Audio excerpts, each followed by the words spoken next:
Hello, thank you for joining me. So this week's topic, we're going to talk about deconstructing the spook.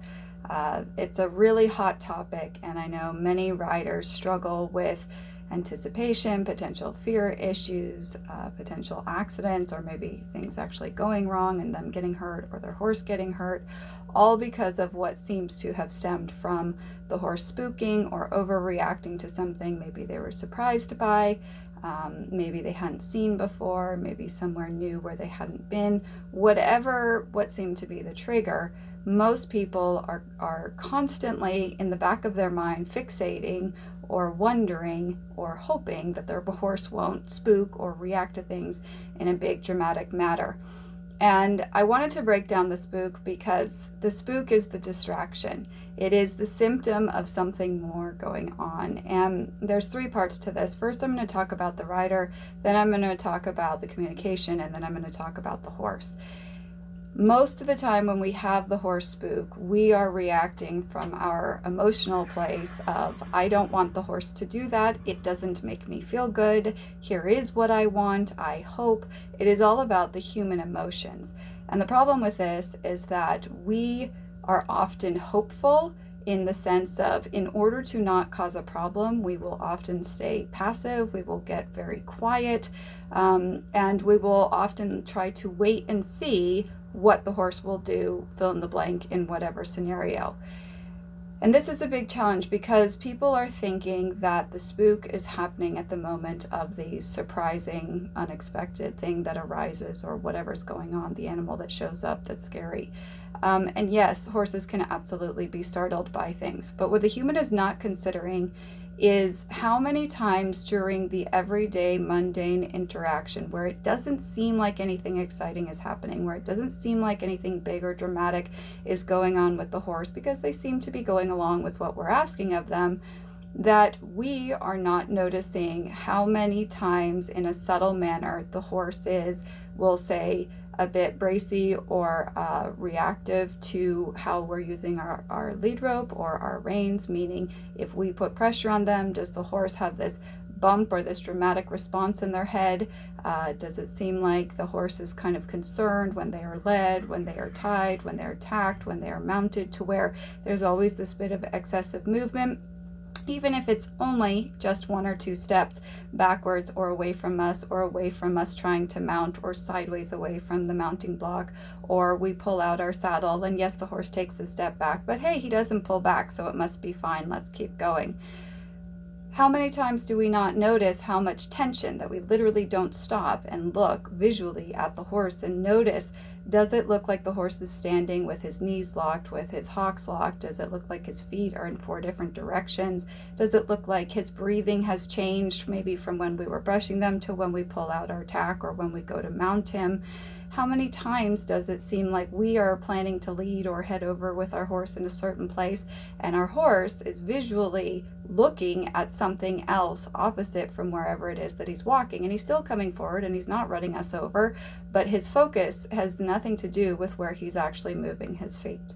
How many times do we not notice the horse do a quiet stop when we didn't ask them to, and they don't seem big and they don't seem dramatic and they don't seem scary, and so we go, come on, you're fine, you've seen this before? Or walking past an area that perhaps in the past has caused concern to the horse, and we assume because we've passed it on multiple occasions that the horse should now be fine with it, and yet we've never stopped to address why or what the root cause is that's causing that horse concern over and over continuously, irrelevant of how many times we've passed a spot.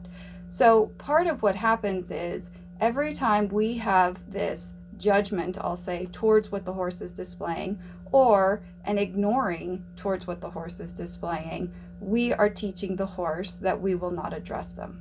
And so this is the beginning of teaching the horse to become mentally defensive and avoidant of the human. When the horse, we'll say reasonably, starts to show his concern, and there's only so many ways he can do that, and our answer is to add more pressure or make him go forward or just keep going or add more leg or whatever it is, depending on the situation, our answer to our horse when he's unsure and he's asking for help is to say, do it now. I will make you keep going. I will make you comply. And so we're adding pressure. So the horse is starting in a state of concern, and each thing that we are doing, we are often unintentionally unaware that our answer all the time, no matter what, is to add more pressure. So this starts the building of internal containment in the horse, and we don't realize how often the horse can maintain that internal containment. Often I will hear people who say, well, when I first got my horse, he was easy to catch and he'd always greet me in the pasture, but now as I'm doing more, as I'm riding more, going new places, it's more and more difficult to catch the horse. Is the issue about catching the horse? No, it's about the anticipation, the defensiveness. So one of the things we need to do is take a step back and start to look at what are all the places that we are either ignoring, misinterpreting, or moving so fast mentally that we're not even noticing the initial subtle signs of our horse's defensiveness. The second part that I want to talk about is our communication. Most of the time, people are distracted when they're with their horse. They're not mentally present. They have social hour going on, interacting with other people or thinking about what things they have to do after the ride or what happened before the ride. And when it seems like the boring stuff, catching the horse, leading the horse, grooming the horse, tacking up, never are they present to be aware of how they are communicating with the horse. And if they are not present mentally with what they are communicating, then how much clarity can they have in which they use to communicate with the horse? Not very much. And so people tend to mindlessly drag their horses around. And again, if it seems like the horse isn't that bad, he's not too heavy on the lead rope, okay, it takes a couple times to ask him to halt, but eventually he does. He doesn't feel scary. Yes, he always dives for the grass, but it's not a big deal. I can pull his head up and we can keep going. Yes, he wants to walk off when I get on, but it's okay. I can pull back a couple times and he'll stop. All of these signs of communication, or how the horse is responding to our communication, reflect that the communication has no value to the horse. And the only thing the human is doing is after the fact critiquing and trying to physically contain the horse. So now we have mentally ignored the horse and we are physically trying to keep him with us, near us, or whatever the situation is. So what does that form? More pressure. Okay, so now everything in the interaction has been the human creating pressure that causes the horse to become concerned, physically tight, and tense. Depending on the individual horse, depending on the day, depending on a lot of different circumstances, this can start creating a building of anticipation in the horse and a potential fear because he is not being addressed when he has been subtle in showing his signs of concern. And if the human does address him and the way in which it's done is causing him more concern, however they use, whether it's a lead rope, whether it's facial pressure, whether it's a flag, a whip, whether it's whatever it might be, if it's causing the horse more concern, it is teaching him to be more defensive of the human's opinion or interaction or whatever they are doing with that horse. Now, let's add in, we've created, we'll say, all of this containment mentally, emotionally, physically in the horse. We get on and we go to ride out. And suddenly, fill in the blank, the pigs, the chicken, the dog, the unexpected horse, the tarp has moved, whatever the change in circumstances, whatever the new scenario, whatever the scene is that we haven't practiced before, or maybe we have practiced it before, at some point the horse reaches a tipping point. And so now we're going to talk about the horse. So in this entire interaction, most of the time people are fixated on how the human feels about the experience, what the human wants to get out of the experience, and very infrequently do they consider how the experience is teaching and affecting the horse for his future responses to what may come up during the interaction. And so here this horse has had all this containment, something unexpected, something new, something different comes up, and instead of a slight being able to look and mentally think through things and being able to check in with the human because the human has created past support, clear communication, and has helped that horse get to a mentally, emotionally, and physically safe place, because the only thing the human has done is created more pressure and made the horse more defensive. By the time the thing that maybe would have caused the horse an initial little concern or a reasonable look and stop or something, where he can let go of his concern very quickly, instead, all of the containment that has been building and building and building could be in one session, could be in 1 week, could be in 1 year. It's not a matter of if, it's a matter of when. All of a sudden, as people interpret it, this huge dramatic spook comes out in the horse.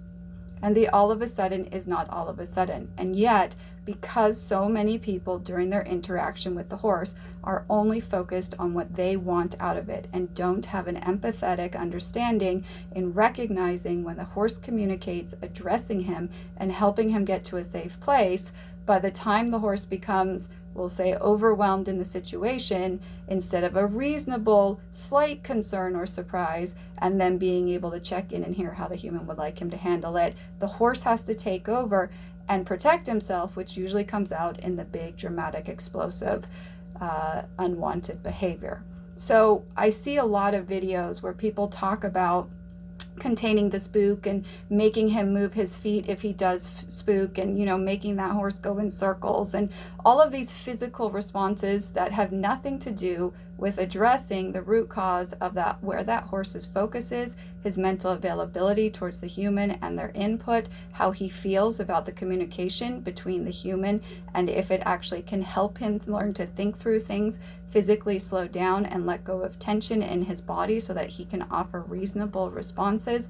It's often always this critique: don't let the horse spook, don't let him get away with things, oh, he spooked, make him go back 5 more times, without ever addressing that how the communication is presented by the human completely influences the horse's mental perception of a concerning area, and then finally his physical responses. So maybe take some time, slow down, and think about moments, even if it wasn't huge dramatic spooks, even if you can still ride it out.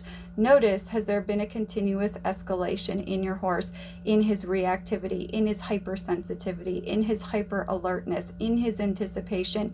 Even if you can still handle it now, if you are not addressing the missing foundation in how you are basing your communication and how he perceives your communication, then it's just a matter of when, not if, he's going to blow up and have a pretty dramatic response at some point. Thank you for joining me. I'd love to hear your thoughts. See you next time.